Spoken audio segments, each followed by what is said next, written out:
ধারণা করে কথা বলা নিষেধ ইসলামে।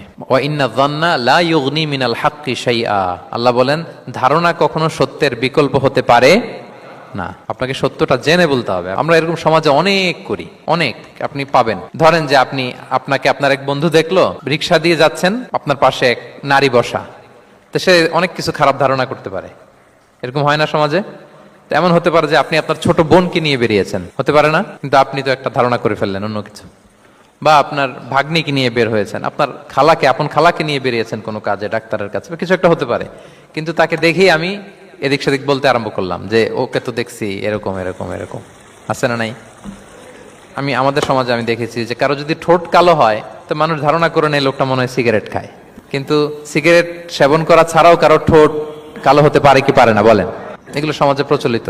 বিয়ে করার পর ইমিডিয়েট যদি কেউ একটা গাড়ি কিনে বা হুন্ডা কিনে, এটা কি বলে বলেন তো? এই বোধহয় শ্বশুর বাড়ি থেকে যৌতুক নিয়ে আসছে। দেখছেন? এরকম ভুরি ভুরি আপনি সমাজে পাবেন। আন্দাজে ধারণার উপরে আমরা অনেক কথা বলে ফেলি, কিন্তু নিশ্চিত না হয়ে আপনি কোনো কমেন্টসে যেতে পারবেন না, এটা একেবারে নিষেধ।